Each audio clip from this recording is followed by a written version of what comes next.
ನಮಸ್ತೆ ಸ್ನೇಹಿತರೆ, ಇವತ್ತು ನಾವು ತೃತೀಯ BA ರಾಜ್ಯಶಾಸ್ತ್ರ ಸಾರ್ವಜನಿಕ ಆಡಳಿತ ಕೋರ್ಸ್ 4ರಲ್ಲಿ ಬ್ಲಾಕ್ 2ರಲ್ಲಿ ಅಭ್ಯಾಸವನ್ನು ಮಾಡ್ತಾ ಇದ್ದೇವೆ. ಬ್ಲಾಕ್ 2ರಲ್ಲಿ ಇನ್ನು ಬರುವಂತಹ ಮುಖ್ಯವಾದಂತಹ ಪ್ರಶ್ನೆ ನಾಗರಿಕ ಸೇವೆ ಲಕ್ಷಣಗಳು ಮತ್ತು ಕಾರ್ಯಗಳು ತುಂಬಾ ಇಂಪಾರ್ಟೆಂಟ್ ಆಗಿರುವಂತಹ ಪ್ರಶ್ನೆಯಾಗಿದೆ. ಈಗಾಗಲೇ ನಾವು ಮುಖ್ಯವಾಗಿರುವಂತಹ 4 ಪ್ರಶ್ನೆಗಳ ವಿವರಣೆಯನ್ನು ಪಾಯಿಂಟ್ಸ್ಗಳನ್ನೆಲ್ಲ ತಿಳ್ಕೊಂಡಿದ್ದೇವೆ ಸ್ನೇಹಿತರೆ. ಇವತ್ತು ನಾಗರಿಕ ಸೇವಾ ವರ್ಗದ ಲಕ್ಷಣಗಳನ್ನು ತಿಳ್ಕೊಳ್ಳೋ ಪುಟ ಸಂಖ್ಯೆ 101ರಲ್ಲಿದೆ ನೋಡಿ. ನಾಗರಿಕ ಸೇವಾ ವರ್ಗದ ಲಕ್ಷಣಗಳು 5 ಅಂಕಕ್ಕೆ 10 ಅಂಕಕ್ಕೆ ಬರುವಂತಹ ಪ್ರಶ್ನೆಗಳು. ಅದರ ಮೊದಲು ನಾವು ಸಿಬ್ಬಂದಿ ಆಡಳಿತದ ಅರ್ಥ ಮತ್ತು ಪ್ರಾಮುಖ್ಯತೆಯನ್ನು ಸ್ವಲ್ಪ ತಿಳ್ಕೊಳ್ಳುವ. ಸಿಬ್ಬಂದಿ ಆಡಳಿತ ಮತ್ತು ಪ್ರಾಮುಖ್ಯತೆ, ಸ್ವಲ್ಪ ಅದರ ಬಗ್ಗೆ ವಿಚಾರಗಳು ನಿಮಗೆ ಗೊತ್ತಿರಲಿ ಎನ್ನುವ ಕಾರಣದಿಂದ. ಸಿಬ್ಬಂದಿ ಆಡಳಿತ ಯಂತ್ರದ ಚಾಲನಾ ಶಕ್ತಿ. ಅತ್ಯುತ್ತಮ ಮತ್ತು ದಕ್ಷ ಆಡಳಿತಕ್ಕೆ ಅಗತ್ಯವಾದುದೆಂದರೆ ಮಾನವ ಶಕ್ತಿ ಅಥವಾ ಸಿಬ್ಬಂದಿ ವರ್ಗ ಅಥವಾ ನೌಕರರ ವರ್ಗ. ಆಡಳಿತದಲ್ಲಿ ಕಾರ್ಯನಿರತರಾಗಿರುವ ಅಥವಾ ಸರಕಾರಿ ಹುದ್ದೆಯಲ್ಲಿರುವವರೆಲ್ಲರೂ ಆಡಳಿತ ಸಿಬ್ಬಂದಿ ವರ್ಗದವರೆಂದು ಹೇಳಬಹುದು. ಸ್ಟಾಲ್ ಅವರು ಒಂದು ಸಂಘಟನೆಯಲ್ಲಿರುವ ಮಾನವ ಸಂಪನ್ಮೂಲದ ಒಟ್ಟಾರೆ ಮೊತ್ತದ ಸಿಬ್ಬಂದಿ ವರ್ಗವೇ ಸಿಬ್ಬಂದಿ ಆಡಳಿತ ಅಂತ ಹೇಳಿದ್ದಾರೆ. ನಿಕೋಲಸ್ ರವರ ಪ್ರಕಾರ ಸಿಬ್ಬಂದಿ ಅಂದರೆ ಯಾರು? ಜನತೆಯ ಮತ್ತು ನೌಕರ ಶಾಹಿಯ ಸ್ಥಾನಮಾನಗಳನ್ನು ಕುರಿತು ಕಾನೂನುಗಳನ್ನು ರಚಿಸಿ ನಿರ್ವಹಿಸುವುದು ಸಿಬ್ಬಂದಿ ಆಡಳಿತ ಎಂದು ಅರ್ಥೈಸಿದ್ದಾರೆ. ಸಿಬ್ಬಂದಿ ಆಡಳಿತದ ವ್ಯಾಪ್ತಿಯು ಸಿಬ್ಬಂದಿ ಅಥವಾ ಉದ್ಯೋಗಿಗಳ ನೇಮಕ ಪ್ರಕ್ರಿಯೆ, ಸ್ಥಾನಗಳ ವರ್ಗೀಕರಣ, ವೇತನ ನೀತಿ, ತರಬೇತಿ, ಬಡ್ತಿ, ಶಿಸ್ತು, ವಜಾ, ನೌಕರರ ಸೇವಾ ನಿಯಮಗಳನ್ನು ಹಾಗೂ ಭದ್ರತೆ, ಅವರ ಕಾರ್ಯಚೈತನ್ಯ, ನಿವೃತ್ತಿ ಮುಂತಾದ ವಿಷಯಗಳನ್ನು ಕೂಡ ಒಳಗೊಂಡಿರ್ತದೆ.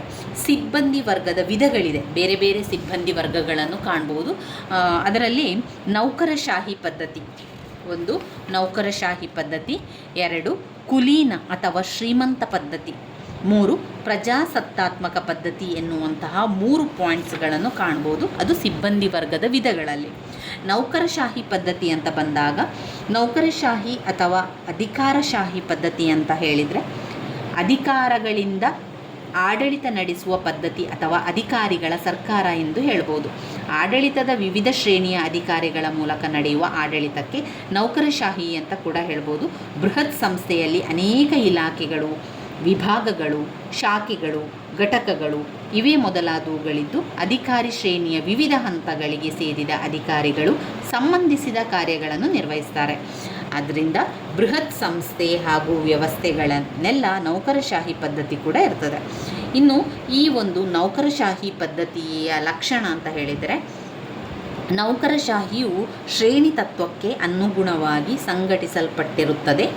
ತಾಂತ್ರಿಕ ಅರ್ಹತೆಯ ಆಧಾರದ ಮೇಲೆ ಶಾಶ್ವತವಾಗಿ ನೇಮಕಗೊಂಡ ನೌಕರರಿಂದ ಆಡಳಿತ ನಿರ್ವಹಿಸಲ್ಪಡುತ್ತದೆ. ಪ್ರತಿಯೊಂದು ಹುದ್ದೆಯು ನಿರ್ದಿಷ್ಟ ಕಾರ್ಯಕ್ಷೇತ್ರ ಹೊಂದಿರುತ್ತದೆ. ರಾಜಕೀಯ ತಾಟಸ್ಥ್ಯ, ನಿಷ್ಪಕ್ಷಪಾತತೆಯ ನೌಕರಶಾಹಿಯ ಪದ್ಧತಿಯ ಮತ್ತೊಂದು ಲಕ್ಷಣವಾಗಿದೆ. ಇದು ವೃತ್ತಿನಿರತ ವರ್ಗವಾಗಿರುತ್ತದೆ. ಉದ್ಯೋಗಿಗಳು ನಿವೃತ್ತಿಯಾಗುವವರೆಗೂ ವೃತ್ತಿಯಲ್ಲಿ ಮುಂದುವರಿಯುತ್ತಾರೆ. ತಮ್ಮ ಕಾರ್ಯನಿರ್ವಹಣೆಯಲ್ಲಿ ನಿಯಮ ನಿಬಂಧನೆಗಳಿಗೆ ಕೂಡ ಒಳಗಾಗ್ತಾರೆ. ಆಡಳಿತ ನಿರ್ವಹಣೆಯ ಕಾರ್ಯದಲ್ಲಿ ತಾಂತ್ರಿಕ ನಿಪುಣತೆ ಹಾಗೂ ಕೌಶಲ್ಯ ಕೂಡ ಹೊಂದಿರುತ್ತಾರೆ. ಕಾರ್ಯನಿರ್ವಹಣೆಗೆ ಸಂಬಂಧಿಸಿದಂತೆ ಲಿಖಿತ ದಾಖಲೆಗಳನ್ನು ಇಡಲಾಗ್ತದೆ. ಇಲ್ಲಿ ನೌಕರರು ತಾವು ಮಾಡುವ ಕೆಲಸಕ್ಕೆ ವೇತನವನ್ನು ಕೂಡ ಪಡೀತಾರೆ. ಇನ್ನು 2ನೇ ಪಾಯಿಂಟ್, ಕುಲೀನ ಅಥವಾ ಶ್ರೀಮಂತ ಪದ್ಧತಿ. ಈ ಒಂದು ಪದ್ಧತಿಯು ಆರಂಭವಾದದ್ದು ಮೊದಲಿಗೆ ಇಂಗ್ಲೆಂಡ್ನಲ್ಲಿ, ನಂತರ ನಿಧಾನವಾಗಿ ಬೇರೆ ಎಲ್ಲ ರಾಷ್ಟ್ರಗಳಲ್ಲೂ ಕೂಡ ಬರ್ತಾನೆ ಹೋಯಿತು. ಇದು ಒಂದು ಮುಖ್ಯ ಲಕ್ಷಣ. ಕುಲೀನ ವ್ಯವಸ್ಥೆಯಲ್ಲಿ ಉನ್ನತ ಆಡಳಿತ ಸ್ಥಾನಗಳು ಕುಲೀನವರಿಗೆ ಅಂದರೆ ನೋಬಲ್ಸ್ಗಳಿಗೆ ಮೀಸಲಾಗಿರುತ್ತದೆ ಅಥವಾ ಅವರು ಮಾತ್ರ ಉನ್ನತ ಸ್ಥಾನಗಳನ್ನು ಹೊಂದುವಂತೆ ಆಡಳಿತ ವ್ಯವಸ್ಥೆಯನ್ನು ರೂಪಿಸಲಾಗಿರುತ್ತದೆ.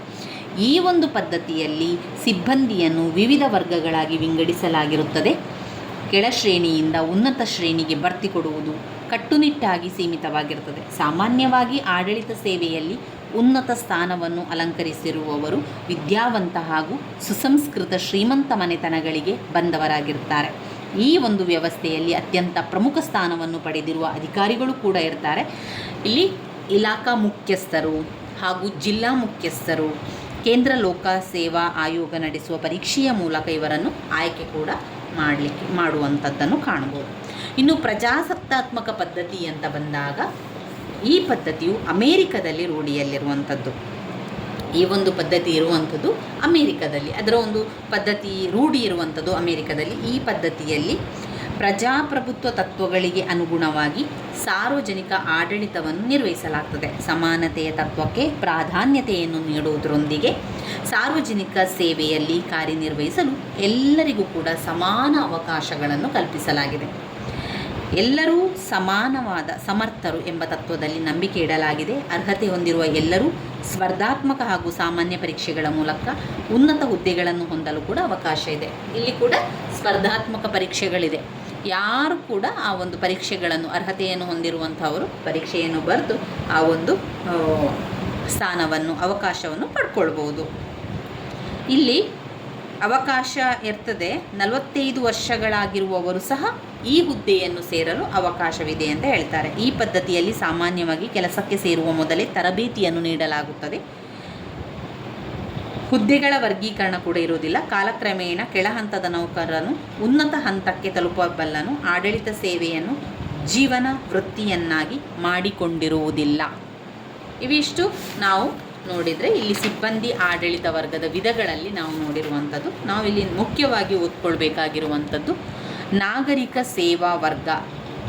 ನಾಗರಿಕ ಸೇವಾ ವರ್ಗದ ಅರ್ಥವನ್ನು ತಿಳ್ಕೊಳ್ಳುವ, ವ್ಯಾಖ್ಯೆಗಳನ್ನು ತಿಳ್ಕೊಳ್ಳುವ, ಅದರ ಜೊತೆಗೆ ನಾಗರಿಕ ಸೇವಾ ವರ್ಗದ ಲಕ್ಷಣಗಳನ್ನು ತಿಳ್ಕೊಳ್ಳುವ. 5 ಅಂಕಕ್ಕೆ ಅಥವಾ 10 ಅಂಕಕ್ಕೆ ಕೂಡ ಕೇಳುವಂತಹ ಪ್ರಶ್ನೆಯಾಗಿದೆ. ಪಾಯಿಂಟ್ಸ್ಗಳಿದೆ. ಮೊದಲಿಗೆ ಪಾಯಿಂಟ್ಸ್ಗಳನ್ನು ಕಲಿತುಕೊಂಡು ನಂತರ ಪಾಯಿಂಟ್ಸಲ್ಲಿರುವಂತಹ ವಿವರಣೆಯನ್ನು ನಾವು ಕಲಿಬೇಕಾಗ್ತದೆ. ಮೊದಲಿಗೆ ನಾಗರಿಕ ಸೇವಾ ವರ್ಗ ಅಂದರೆ ಏನು ಅರ್ಥ ತಿಳ್ಕೊಂಡು, ವ್ಯಾಖ್ಯೆಯನ್ನು ತಿಳ್ಕೊಂಡು ನಂತರ ಅದರ ಲಕ್ಷಣವನ್ನು ತಿಳ್ಕೊಳ್ಳುವ. ನಾಗರಿಕ ಸೇವೆ ಅಂತ ಹೇಳಿದರೆ ಅದು ಒಂದು ಆಡಳಿತ ಸೇವೆ. ಸಾರ್ವಜನಿಕ ಸೇವಾ ಎಂಬ ಹೆಸರಿನಿಂದ ಅದು ಪ್ರಸಿದ್ಧವಾಗಿರುವಂಥದ್ದು. ಆಡಳಿತ ಸೇವೆ, ಸಾರ್ವಜನಿಕ ಸೇವೆ, ನಾಗರಿಕ ಸೇವೆ ಎಲ್ಲ ಕೂಡ ಒಂದೇ ಆಗಿರುವಂಥದ್ದು. ನಾಗರಿಕ ಸೇವಾ ವರ್ಗ ಎಂದು ಕೂಡ ಕರೀತಾರೆ. ಸರಕಾರವು ತನ್ನ ಗುರಿ ಸಾಧಿಸಲು ಆಡಳಿತ ಸೇವೆಯ ಸಹಾಯ ತುಂಬಾ ಅಗತ್ಯವಾಗಿರ್ತದೆ. ಸಾರ್ವಜನಿಕರಿಗೆ ಜೀವನದ ಎಲ್ಲ ಹಂತಗಳಲ್ಲೂ ಎಲ್ಲ ವಿಧವಾದ ಸೇವಾ ಸೌಕರ್ಯಗಳನ್ನು ನಾಗರಿಕ ಸೇವಾ ವರ್ಗ ಒದಗಿಸಿ ಕೂಡ ಕೊಡ್ತದೆ. ದೇಶದ ಒಂದು ತುದಿಯಿಂದ ಇನ್ನೊಂದು ತುದಿಗೆ ಕಾನೂನನ್ನು ಒಯ್ಯುವಂತಹ ಕಾರ್ಯರೂಪಕ್ಕೆ ತರುವ ಹಾಗೂ ಸರಕಾರದ ಜೊತೆ ಜನತೆಯ ಸಂಬಂಧ ಕಲ್ಪಿಸುವ ಮಹಾನ್ ವರ್ಗವೇ ಸಾರ್ವಜನಿಕ ಸೇವಾ ವರ್ಗ ಅಥವಾ ಆಡಳಿತ ಸೇವಾ ವರ್ಗವಾಗಿದೆ. ಇಲ್ಲಿ ಬ್ರಿಟಿಷ್ ಖಜಾನೆ ನೀಡಿರುವ ವ್ಯಾಖ್ಯೆಯಂತೆ, ಈಗ ನಾವು ವ್ಯಾಖ್ಯೆಗಳನ್ನು ತಿಳ್ಕೊಳ್ಳುವ. ಬ್ರಿಟಿಷ್ ಖಜಾನೆ ನೀಡಿರುವ ವ್ಯಾಖ್ಯೆಯಂತೆ ನಾಗರಿಕ ಸಾಮರ್ಥ್ಯದಲ್ಲಿ ನೇಮಕವಾದ ರಾಜಕೀಯ ಹಾಗೂ ನ್ಯಾಯಿಕ ಹುದ್ದೆಗಳನ್ನು ಹೊಂದಿರದ ಹಾಗೂ ಸಂಸತ್ತಿನಿಂದ ಅನುಮೋದೋತವಾದ ನಿಧಿಯಿಂದ ವೇತನ ಪಡೆಯುವ ದೊರೆಯ ಸೇವಕ ವರ್ಗವೇ ಸಾರ್ವಜನಿಕ ಸೇವಾ ವರ್ಗವಾಗಿರುವಂಥದ್ದು. ಇನ್ನು LD ವೈಟ್ರವರೇನು ಹೇಳ್ತಾ ಇದ್ದಾರೆ ಅಂತ ಹೇಳಿದರೆ, ಸಾರ್ವಜನಿಕ ಆಡಳಿತ ಸಾರ್ವಭೌಮಾಂಶವಾಗಿದೆ. ದೇಶದ ಶಾಸನದ ನಿರ್ವಹಣೆ ಮಾಡುವವನೇ ಸಾರ್ವಜನಿಕ ಸೇವಾ ಉದ್ಯೋಗಿ. ದೇಶದ ಶಾಸನಗಳನ್ನು ನಿರ್ವಹಣೆ ಮಾಡುವವನೇ ಸಾರ್ವಜನಿಕ ಸೇವಾ ಉದ್ಯೋಗಿ ಅಂತ ಹೇಳುವಂಥದ್ದು. ಇಲ್ಲಿ ನಾಗರಿಕ ಸೇವಾ ವರ್ಗದ ಲಕ್ಷಣಗಳ ಬಗ್ಗೆ ತಿಳ್ಕೊಳ್ಳುವ. ಮೊದಲಿಗೆ ಪಾಯಿಂಟ್ಸ್ಗಳನ್ನು ಕಲಿತುಕೊಳ್ಳುವ. ಮೊದಲನೇ ಪಾಯಿಂಟ್ಸ್ ವೃತ್ತಿ ನಿರತ ವರ್ಗ. ನಾಗರಿಕ ಸೇವಾ ವರ್ಗದ ಲಕ್ಷಣಗಳಲ್ಲಿ ಮೊದಲನೆಯದಾಗಿ ವೃತ್ತಿ ನಿರತ ವರ್ಗ. ವೃತ್ತಿ ನಿರತ ವರ್ಗ. 2 ಕ್ರಮಬದ್ಧ ಶ್ರೇಣಿ ಪದ್ಧತಿ. ಕ್ರಮಬದ್ಧ ಶ್ರೇಣಿ ಪದ್ಧತಿ. 3 ರಾಜಕೀಯ ತಾಟಸ್ಥ್ಯತೆ. ರಾಜಕೀಯ ತಾಟಸ್ಥತೆ.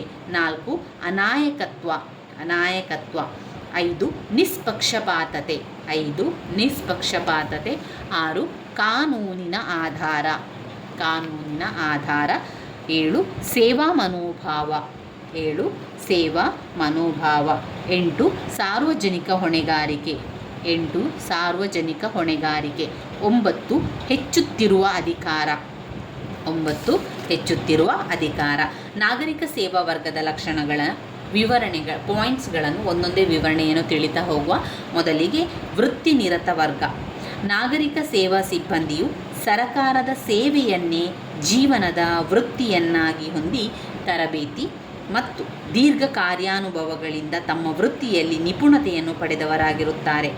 ಇತರ ವ್ಯಕ್ತಿಗಳು ವಿವಿಧ ವೃತ್ತಿಗಳಲ್ಲಿ ತೊಡಗಿರುವಂತಹ ಆಡಳಿತ ಸೇವಾ ವರ್ಗದವರ ವೃತ್ತಿ ಆಡಳಿತವನ್ನು ನಡೆಸುವುದಾಗಿದೆ. ಆಡಳಿತ ಸೇವೆ ಸಲ್ಲಿಸುವುದು ಅವರ ಪೂರ್ಣಕಾಲದ ವರ್ಗದವರ ವೃತ್ತಿ ಆಡಳಿತವನ್ನು ನಡೆಸಲಾಗುವಂಥದ್ದು. ಆಡಳಿತ ಸೇವೆ ಸಲ್ಲಿಸುವುದು ಅವರ ಪೂರ್ಣ ಕಾಲದ ಉದ್ಯೋಗವಾಗಿರುವಂಥದ್ದು. ಅದಕ್ಕೆ ತಕ್ಕಂತೆ ಸಂಭಾವನೆಯನ್ನು ಕೂಡ ಪಡಿತಾರೆ, ಅಂದರೆ ಸ್ಯಾಲರಿ ಪಡ್ಕೊಳ್ಳುವಂಥದ್ದು. ಕ್ರಮಬದ್ಧ ಶ್ರೇಣಿ ಪದ್ಧತಿ. ಆಡಳಿತ ಸೇವಾ ವರ್ಗದ ಅಧಿಕಾರಿಗಳನ್ನು ವಿವಿಧ ಶ್ರೇಣಿಗಳಾಗಿ ವಿಂಗಡಿಸಲಾಗುತ್ತದೆ. ಪ್ರತಿಯೊಬ್ಬ ಅಧಿಕಾರಿಯ ಮೇಲೆ ಮೇಲಾಧಿಕಾರಿ ಇರುತ್ತಾನೆ. ಶ್ರೇಣಿ ಪದ್ಧತಿಯು ಉನ್ನತಾಧಿಕಾರಿ ಅಧೀನಾಧಿಕಾರಿಯ ಸಂಬಂಧದ ಆಧಾರದ ಮೇಲೆ ರಚಿಸಲ್ಪಟ್ಟಿರುತ್ತದೆ. ಪ್ರತಿಯೊಬ್ಬ ಉದ್ಯೋಗಿಯು ತನ್ನ ಮೇಲಾಧಿಕಾರಿಯ ಆದೇಶ ಪಾಲಿಸಬೇಕು. ಮೇಲಾಧಿಕಾರಿಯು ಅಧೀನ ಅಧಿಕಾರಿಗಳ ಕಾರ್ಯಗಳ ಮೇಲ್ವಿಚಾರಣೆ ಹಾಗೂ ನಿಯಂತ್ರಣ ಕೂಡ ಮಾಡುತ್ತಾನೆ. ಶ್ರೇಣಿ ವ್ಯವಸ್ಥೆಯಲ್ಲಿ ಪ್ರತಿಯೊಂದು ಹುದ್ದೆ ನಿರ್ದಿಷ್ಟ ಸ್ಥಾನಮಾನ, ಕರ್ತವ್ಯ ಹಾಗೂ ವೇತನ ಕೂಡ ಹೊಂದಿರುತ್ತದೆ. ಎಲ್ಲ ಕಾರ್ಯಗಳು ಸೂಕ್ತ ಪೂರ್ವ ನಿರ್ಧಾರಿತ ಮಾರ್ಗದ ಮೂಲಕ ನಡೆಯಬೇಕಾಗಿರ್ತದೆ. ಇನ್ನು 3ನೇ ಪಾಯಿಂಟ್, ರಾಜಕೀಯ ತಾಟಸ್ಥ್ಯತೆ. ನಿಷ್ಪಕ್ಷಪಾತವಾಗಿ ಸಲಹೆಯನ್ನು ನೀಡುತ್ತಾ ತನ್ನ ಕಾರ್ಯವನ್ನು ನಿರ್ವಹಿಸುವಂಥದ್ದು ರಾಜಕೀಯ ತಾಟಸ್ಥ್ಯತೆ. ನಾಗರಿಕ ಸೇವಾ ಸಿಬ್ಬಂದಿಯು ರಾಜಕೀಯವಾಗಿ ತಾಟಸ್ಥ್ಯತೆಯನ್ನು ಹೊಂದಿರುತ್ತದೆ. ಯಾವುದೇ ರಾಜಕೀಯ ಪಕ್ಷ ಅಧಿಕಾರಕ್ಕೆ ಬಂದರೂ ಪೂರ್ವಗ್ರಹ ಪೀಡಿತ ಭಾವನೆ ತಾಳದೆ ನಿಷ್ಪಕ್ಷಪಾತವಾಗಿ ಸಲಹೆ ನೀಡುತ್ತಾ ತನ್ನ ಕಾರ್ಯವನ್ನು ನಿರ್ವಹಿಸುತ್ತದೆ. ಇದು ಪಕ್ಷಾತೀತವಾಗಿ ಕೆಲಸವನ್ನು ಕೂಡ ಮಾಡುತ್ತದೆ. ಯಾವುದೇ ರಾಜಕೀಯ ಪಕ್ಷ ಅಧಿಕಾರಕ್ಕೆ ಬಂದರೂ ನಾಗರಿಕ ಸೇವಾ ಸಿಬ್ಬಂದಿಯು ಒಂದೇ ರೀತಿಯ ನಿಷ್ಠೆ, ಪ್ರಾಮಾಣಿಕತೆ, ದಕ್ಷತೆ, ಉತ್ಸಾಹದಿಂದ ಸೇವೆಯನ್ನು ಸಲ್ಲಿಸಬೇಕು. ನಾಗರಿಕ ಸೇವಾ ವರ್ಗದ ರಾಜಕೀಯ ಮುಕ್ತತೆಯಲ್ಲಿ ಜನತೆಯ ವಿಶ್ವಾಸ, ಅದರ ಪಕ್ಷಾತೀತ ಸೇವೆಯಲ್ಲಿ ಮಂತ್ರಿಗಳ ವಿಶ್ವಾಸ, ಬಡ್ತಿ ಮುಂತಾದ ಸೌಲಭ್ಯಗಳು ಅರ್ಹತೆಯನ್ನು ಆಧರಿಸಿಯೇ ಹೊರತು ರಾಜಕೀಯ ಅಥವಾ ಪಕ್ಷಪಾತ ಚಟುವಟಿಕೆಗಳು ಎಂಬ ನಾಗರಿಕ ಸೇವಾ ಸಿಬ್ಬಂದಿಯ ವಿಶ್ವಾಸ ಇವುಗಳು ರಾಜಕೀಯ ತಾಟಸ್ಥ್ಯದ ಲಕ್ಷಣಗಳು. ಆದರೆ ಪ್ರತಿಯೊಬ್ಬ ಉದ್ಯೋಗಿಯು ಸ್ವಂತ ರಾಜಕೀಯ ಅಭಿಪ್ರಾಯವನ್ನು ಹೊಂದಬಹುದು. ತನಗಿಷ್ಟ ಬಂದವಾದಂತಹ ರಾಜಕೀಯ ಪಕ್ಷವನ್ನು ಕೂಡ ಅದಕ್ಕೆ ಮತವನ್ನು ಕೂಡ ಹಾಕ್ಬೋದು. ಆದರೆ ರಾಜಕೀಯ ಚರ್ಚೆಗಳಲ್ಲಿ ತೊಡಗಲಿಕ್ಕೆ ಇಲ್ಲ. ಚುನಾವಣೆಯಲ್ಲಿ ಪ್ರಚಾರದ ಮತ ನೀಡಬಹುದು, ಆದರೆ ರಾಜಕೀಯ ಚರ್ಚೆಗಳಲ್ಲಿ ತೊಡಗಬಾರದು.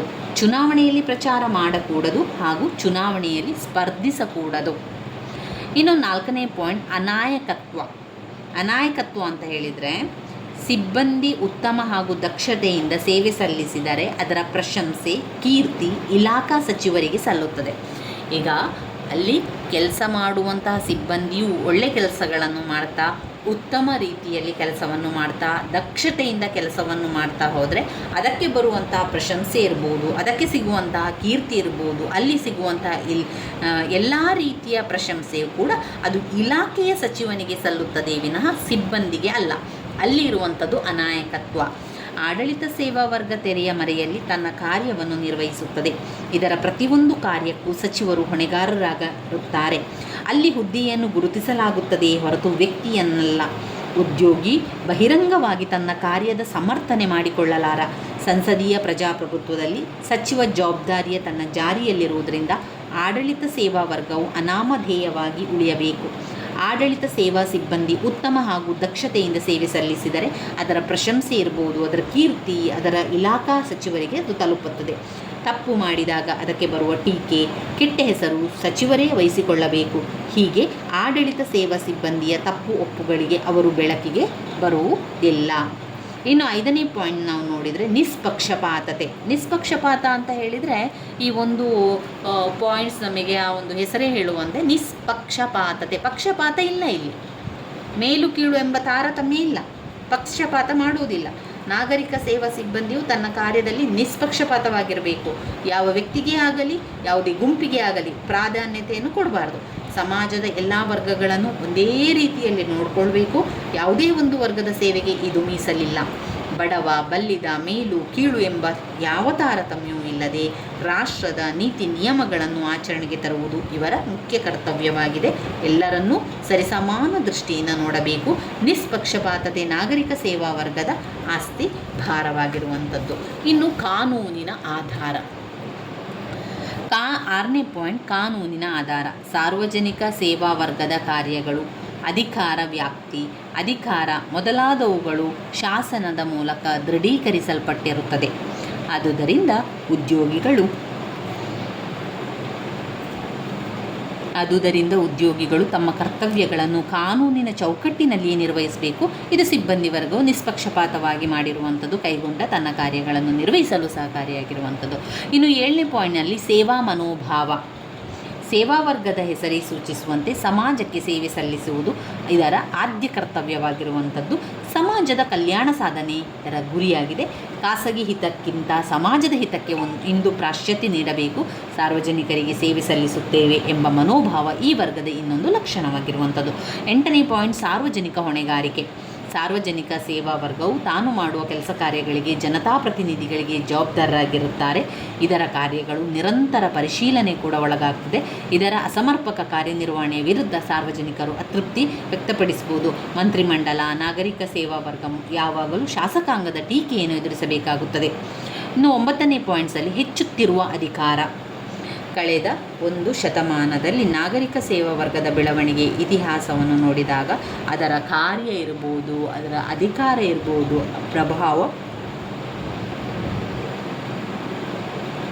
ಪ್ರಭಾವ ಗಣನೀಯವಾಗಿ ಹೆಚ್ಚಿರುವುದು ಕಂಡುಬರುತ್ತದೆ.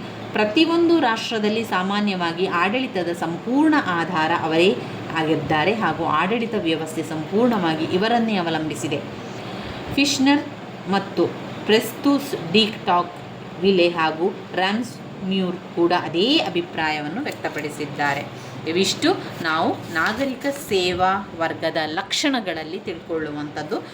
ಇನ್ನು ಬರುವಂಥದ್ದು ನಾಗರಿಕ ಸೇವಾ ವರ್ಗದ ಕಾರ್ಯಗಳು ಮತ್ತು ಪಾತ್ರಗಳು. ನಾಗರಿಕ ಸೇವಾ ವರ್ಗದ ಲಕ್ಷಣಗಳನ್ನು ಜೊತೆಗೆ ನಾಗರಿಕ ಸೇವಾ ವರ್ಗದ ಕಾರ್ಯಗಳು ಮತ್ತು ಪಾತ್ರಗಳನ್ನು ಕೂಡ ತಿಳ್ಕೊಳ್ಳುವ. ಕಾರ್ಯಗಳು ಮತ್ತು ಪಾತ್ರಗಳಲ್ಲಿ ಒಟ್ಟು 7 ಪಾಯಿಂಟ್ಸ್ಗಳನ್ನು ನಾವು ಕಾಣ್ಬೋದಾಗಿದೆ. ಮೊದಲನೇದಾಗಿ ಪಾಯಿಂಟ್ಸ್ಗಳು: ನಾಗರಿಕ ಸೇವಾ ವರ್ಗದ ಕಾರ್ಯಗಳು ಮತ್ತು ಪಾತ್ರಗಳು. 1. ಸಲಹೆ ನೀಡುವುದು.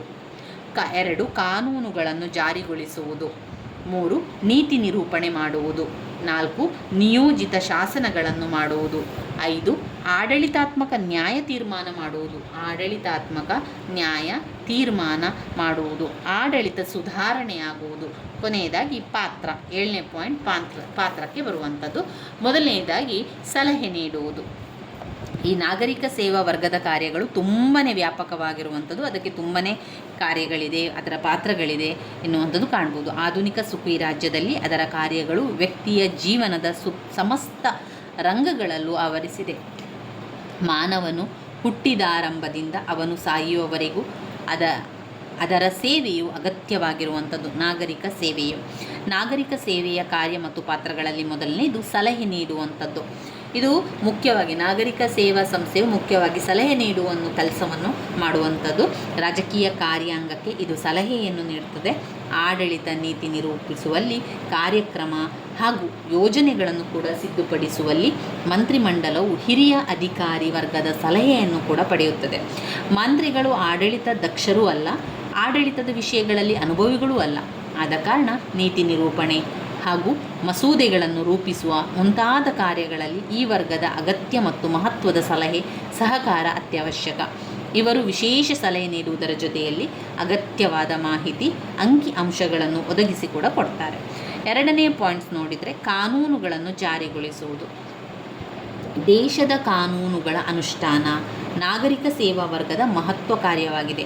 ಈ ಕಾನೂನುಗಳನ್ನು ಕಾರ್ಯಗತಗೊಳಿಸುವಾಗ ಸರಕಾರದ ಉದ್ದೇಶ, ಸರಕಾರದ ಆರ್ಥಿಕ ಮತ್ತು ರಾಜಕೀಯ ಧ್ಯೇಯ ಧೋರಣೆಗಳು ಕೂಡ ಈಡೇರುವಂತೆ ಕಾರ್ಯನಿರ್ವಹಿಸುತ್ತಾರೆ. ಅಭಿವೃದ್ಧಿಶೀಲ ರಾಷ್ಟ್ರಗಳಂತಹ ಭಾರತದಲ್ಲಿ ಶೀಘ್ರ ಆರ್ಥಿಕ ಪ್ರಗತಿ, ಸಾಮಾಜಿಕ ನ್ಯಾಯ ದೊರಕಿಸಿಕೊಡುವುದು, ಸಮಾನತೆಯ ಸಮಾಜದ ರಚನೆ ಮುಂತಾದ ಧ್ಯೇಯಗಳನ್ನು ಕೂಡ ಹೊಂದಿರುತ್ತದೆ. 3ನೇ ಪಾಯಿಂಟ್ಸಲ್ಲಿ ನೀತಿ ನಿರೂಪಣೆಯನ್ನು ಮಾಡುವಂಥದ್ದು. ಉನ್ನತ ದರ್ಜೆಯ ಆಡಳಿತ ಸೇವಾ ಸಿಬ್ಬಂದಿಯು ನೀತಿ ನಿರೂಪಣೆಯ ಕಾರ್ಯದಲ್ಲಿ ಪಾಲ್ಗೊಳ್ಳುತ್ತಾರೆ. ನೀತಿ ನಿರೂಪಣೆ, ಯೋಜನೆ ಸಿದ್ಧಪಡಿಸುವುದು ಮಂತ್ರಿಮಂಡಲದ ಕಾರ್ಯವಾದರೂ ಮಂತ್ರಿಗಳು ನೀತಿ ಹಾಗೂ ಕಾನೂನು ರಚಿಸುವಾಗ ಉನ್ನತ ಸಿಬ್ಬಂದಿ ವರ್ಗದ ಸಲಹೆಗಳನ್ನು ಕೂಡ ಪಡೆಯುತ್ತಾರೆ. ಮಂತ್ರಿಗಳು, ಆಡಳಿತಾಧಿಕಾರಿಗಳು ಒದಗಿಸಿದ ವಿವರ, ಅಂಕಿಅಂಶಗಳು ಹಾಗೂ ಮಾಹಿತಿಗಳ ಆಧಾರದ ಮೇಲೆ ಧೋರಣೆಗಳನ್ನು ರೂಪಿಸುತ್ತಾರೆ. ಸಾಮಾನ್ಯವಾಗಿ ಈ ಅಧಿಕಾರಿಗಳು ನೀಡುವ ಸಲಹೆಗಳನ್ನು ಅಂಗೀಕರಿಸಲಾಗುತ್ತದೆ. ಈ ಅಧಿಕಾರಿಗಳು ಹೊಸ ಕಾಯ್ದೆಗಳ ರಚನೆಗೆ ಸಲಹೆ ಮಾಡಬಹುದು. ಅನೇಕ ವಿಧವಾದ ಮಸೂದೆಗಳ ಕರಡನ್ನು ಪರಿಣಿತ ಅಧಿಕಾರಿಗಳು ಕೂಡ ಸಿದ್ಧಪಡಿಸ್ತಾರೆ. 4ನೇ ಪಾಯಿಂಟ್ ನಿಯೋಜಿತ ಶಾಸನ. ಯಾವ ಕಾರ್ಯಗಳು ಮತ್ತು ಪಾತ್ರಗಳನ್ನು ಹೊಂದಿದೆ ಅಂತ ಹೇಳಿದರೆ ನಿಯೋಜಿತ ಶಾಸನಗಳನ್ನು ಹೊಂದಿದೆ. ಅಂದರೆ ಇಂದಿನ ರಾಜ್ಯಗಳು ಕಲ್ಯಾಣ ರಾಜ್ಯಗಳಾಗಿರುವುದರಿಂದ ಸರಕಾರದ ಕಾರ್ಯಕ್ಷೇತ್ರ ಕೂಡ ಹೆಚ್ಚಾಗ್ತಾ ಹೋಗಿದೆ. ಇದರಿಂದಾಗಿ ಎಲ್ಲ ಕ್ಷೇತ್ರಗಳಿಗೂ ಅಗತ್ಯವಾದ ಶಾಸನಗಳನ್ನು ರಚಿಸಲು ಶಾಸಕಾಂಗಕ್ಕೆ ಸಾಧ್ಯವಾಗುತ್ತಿಲ್ಲ. ಆದ ಕಾರಣ ಏನು ಮಾಡುವಂಥದ್ದು, ಶಾಸಕಾಂಗ ಕಾನೂನಿನ ಬಾಹ್ಯ ಚೌಕಟ್ಟು ರೂಪುರೇಷೆಗಳನ್ನು ಮಾತ್ರ ರೂಪಿಸಿ ಉಳಿದ ವಿವರಣೆಗಳನ್ನು ರೂಪಿಸುವ ಕಾರ್ಯವನ್ನು ಕಾರ್ಯಾಂಗಕ್ಕೆ ಬಿಡ್ತದೆ. ಈ ಕೆಲಸವನ್ನು ಇಲಾಖಾ ಮುಖ್ಯಸ್ಥರು ಮಾಡ್ತಾರೆ. ಆಡಳಿತಾಧಿಕಾರಿಗಳು ತಮ್ಮ ಇಲಾಖೆಯ ನಿತ್ಯ ಕಾರ್ಯಚಟುವಟಿಕೆಗಳಿಗೆ ಅಗತ್ಯವಾದ ಕಾಯ್ದೆಗಳನ್ನು ತಾವೇ ರಚಿಸ್ತಾರೆ. ಹೀಗೆ ಆಡಳಿತಾಧಿಕಾರಿಗಳು ರಚಿಸುವ ಶಾಸನವನ್ನು ನಿಯೋಜಿತ ಶಾಸನ ಅಂತ ಕರೆಯಲಾಗುವಂಥದ್ದು. ಇನ್ನು 5ನೇ ಪಾಯಿಂಟ್ಸ್ನಲ್ಲಿ ಆಡಳಿತಾತ್ಮಕ ನ್ಯಾಯ ತೀರ್ಮಾನ. ಇಂದು ಆಡಳಿತ ಸೇವಾ ಸಿಬ್ಬಂದಿಯು ಅರೆ ನ್ಯಾಯಿಕ ಕಾರ್ಯಗಳನ್ನು ಸಹ ನಿರ್ವಹಿಸುತ್ತದೆ. ಆಡಳಿತ ಇಲಾಖೆಗಳ ಮುಖ್ಯಸ್ಥರು ಆಡಳಿತ ವಿಷಯಕ್ಕೆ ಸಂಬಂಧಿಸಿದ ವಿವಾದಗಳನ್ನು ತೀರ್ಮಾನಿಸುತ್ತಾರೆ. ಈ ಅಧಿಕಾರವನ್ನು ಆಡಳಿತದ ನ್ಯಾಯ ತೀರ್ಪು ಅಂತ ಹೇಳಲಾಗುವಂಥದ್ದು. ಹೀಗೆ ಆಡಳಿತಾಧಿಕಾರಿಗಳು ಶಾಸನವನ್ನು ರಚಿಸುವ, ನ್ಯಾಯ ತೀರ್ಮಾನವನ್ನು ಮಾಡುವಂತಹ ಕೆಲಸಗಳನ್ನು ನಿರ್ವಹಿಸುತ್ತಾರೆ. ಆಡಳಿತ ನ್ಯಾಯಗಳು ಇಂದು ಎಲ್ಲ ರಾಷ್ಟ್ರಗಳಲ್ಲೂ ಬೆಳೆದು ಬರುತ್ತಿರುವುದನ್ನು ನಾವು ಕಾಣಬಹುದಾಗಿದೆ. ಇನ್ನು 6ನೇ ಪಾಯಿಂಟ್ಸಲ್ಲಿ ನೋಡಿದರೆ ಆಡಳಿತದ ಸುಧಾರಣೆಗಳು. ಆಡಳಿತದ ವಿಧಾನ ರೀತಿ ನೀತಿಗಳನ್ನು ಸುಧಾರಿಸುವುದು ನಾಗರಿಕ ಸೇವಾ ಸಿಬ್ಬಂದಿಯು ಮಾಡುವ ಮತ್ತೊಂದು ಕಾರ್ಯ ಅಂತ ಹೇಳ್ಬೋದು. ಲಭ್ಯವಿರುವ ಸಂಪನ್ಮೂಲಗಳ ಗರಿಷ್ಠ ಬಳಕೆಯಾಗುವ ರೀತಿಯಲ್ಲಿ ಆಡಳಿತದ ಕಾರ್ಯವಿಧಾನಗಳಲ್ಲಿ ಅಗತ್ಯವಾದ ಬದಲಾವಣೆಗಳನ್ನು ತಂದು ಆಡಳಿತದಲ್ಲಿ ದಕ್ಷತೆಯನ್ನು ಕೂಡ ಸಾಧಿಸುತ್ತದೆ. ಸಂಘಟನೆ ಮತ್ತು ನಿರ್ವಹಣೆಯ ವಿಭಾಗವು ನಿರ್ವಹಿಸುವ ಕಾರ್ಯವನ್ನು ಇದಕ್ಕೆ ಉತ್ತಮ ಉದಾಹರಣೆಯಾಗಿ ಕೊಡಬಹುದು. ಇನ್ನು ಪಾತ್ರಗಳನ್ನು ನಾವು ನೋಡಿದರೆ ಇಲ್ಲಿ ಸಚಿವರು ಶಾಶ್ವತ ಆಡಳಿತ ಸೇವಾ ವರ್ಗದ ಕೈಗೊಂಬೆಯಾಗಿರುತ್ತಾರೆ. ದೇಶದ ಪ್ರಗತಿ ಹಾಗೂ ಅಭ್ಯುದಯ ಆಡಳಿತ ಸೇವಾ ವರ್ಗವನ್ನು ಅವಲಂಬಿಸಿದೆ. ನಾಗರಿಕ ಸೇವಾ ವರ್ಗದ ಕಾರ್ಯಗಳನ್ನು ಗಮನಿಸಿದಾಗ ಆಧುನಿಕ ರಾಜ್ಯದಲ್ಲಿ ಅವರ ಪಾತ್ರ ಮಹತ್ವದ್ದಾಗಿರುತ್ತದೆ. ದೇಶದ ಆಡಳಿತ ಯಂತ್ರ ಸಂಪೂರ್ಣವಾಗಿ ಇದನ್ನೇ ಅವಲಂಬಿಸಿದೆ. ಸರಕಾರದ ಆಡಳಿತ ಕಾರ್ಯವನ್ನು ಮಂತ್ರಿಮಂಡಲದಿಂದಲೂ ಹೆಚ್ಚಾಗಿ ಆಡಳಿತಾಂಗವು ನಿರ್ವಹಿಸುತ್ತದೆ. ಕಾನೂನು ಹಾಗೂ ಸರಕಾರದ ನೀತಿ ನಿರೂಪಣೆಯಲ್ಲಿ ಮಂತ್ರಿಗಳು ಹೆಚ್ಚಾಗಿ ಉದ್ಯೋಗಿ ವರ್ಗವನ್ನು ಅವಲಂಬಿಸುತ್ತಾರೆ. ಆದ್ದರಿಂದ ಹರ್ಮನ್ ಫೈನರ್ ಶಾಸಕಾಂಗ ಸಚಿವ ಸಂಪುಟ ಅಧ್ಯಕ್ಷರು ರಾಜ್ಯವನ್ನು ಆಳಿದರೆ ವಾಸ್ತವವಾಗಿ ಆಡಳಿತಾಂಗವು ಅವಲಂಬಿಸಿದೆ. ರಾಮ್ಸೆ ಮ್ಯೂರ್ ಹೇಳುವಂತೆ ಸಂಸತ್ತು ಸಚಿವರ ಕೈಗೊಂಬೆಯಾದರೆ ಸಚಿವರು ಶಾಶ್ವತ ಆಡಳಿತ ಸೇವಾ ವರ್ಗದ ಕೈಗೊಂಬೆಯಾಗಿರುತ್ತಾರೆ. ದೇಶದ ಪ್ರಗತಿ ಅಭ್ಯುದಯ ಆಡಳಿತ ಸೇವಾ ವರ್ಗವನ್ನು ಅವಲಂಬಿಸಿರುವಂಥದ್ದನ್ನು ಕಾಣ್ಬೋದು. ಸುಖಿ ರಾಜ್ಯ ಮತ್ತು ಸಮಾಜವಾದಿ ಸಮಾಜದ ಕಲ್ಪನೆ ಆಡಳಿತಾಂಗದ ಪ್ರಾಮುಖ್ಯತೆಯನ್ನು ಹೆಚ್ಚಿಸಿದೆ. ರಾಜ್ಯವು ನಿರ್ವಹಿಸುವಂತಹ ಹಲವು ಸೇವೆಗೆ ಆಡಳಿತಾಂಗದ ತುರ್ತು ಅಗತ್ಯ ಅದರ ಪ್ರಾಮುಖ್ಯತೆಯನ್ನು ಇಮ್ಮಡಿಸಿದೆ. ಜೋ ಇಶಾ ಸ್ಟ್ಯಾಂಪ್ ರವರು ಹೇಳುವಂತೆ ಆಡಳಿತಾಧಿಕಾರಿಯು ಆಧುನಿಕ ಸಮಾಜದಲ್ಲಿ ಸಲಹೆಯನ್ನು ಕೊಡುವ, ಉತ್ತೇಜಿಸುವ ಮತ್ತು ತಿಳುವಳಿಕೆ ನೀಡುವ ಮುಖ್ಯ ತಿರುಗಣೆಯಾಗಿರಬೇಕು ಎಂದು ವಿವರಿಸಿದ್ದಾರೆ. ಆದ್ದರಿಂದ ಆಡಳಿತಾಂಗವನ್ನು ಆಧುನಿಕ ರಾಜ್ಯದ ತಿರುಳು ಅಂತ ಕರೀತಾರೆ. ಇವಿಷ್ಟು ಆದರೆ ನಾವು ನಾಗರಿಕ ಸೇವಾ ವರ್ಗದ ಲಕ್ಷಣಗಳು, ಕಾರ್ಯಗಳು, ಪಾತ್ರಗಳನ್ನು ಕೂಡ ತಿಳ್ಕೊಂಡೆವು. ಮುಂದಿನ ವಿಡಿಯೋದಲ್ಲಿ ಮತ್ತಷ್ಟು ವಿಚಾರಗಳು ಯಾವುದಿದೆ, ಮುಖ್ಯವಾದ ಪಾಠ ಯಾವುದಿದೆ ಅಂತ ನೋಡಿಕೊಂಡು ಅದನ್ನು ಕೂಡ ಅದರ ವಿವರಣೆಯನ್ನು, ಪಾಯಿಂಟ್ಸ್ಗಳನ್ನೆಲ್ಲ ತಿಳ್ಕೊಳ್ಬೇಕು ಸ್ನೇಹಿತರೆ. ನನ್ನ ವಿಡಿಯೋಸ್ ಎಲ್ಲ ನಿಮಗೆ ಇಷ್ಟ ಆಗ್ತಾ ಇದ್ದರೆ ಲೈಕ್ ಕೊಡಿ, ಶೇರ್ ಮಾಡಿ, ಸಬ್ಸ್ಕ್ರೈಬ್ ಮಾಡಲಿಕ್ಕೆ ಮರಿಬೇಡಿ. ಧನ್ಯವಾದಗಳು.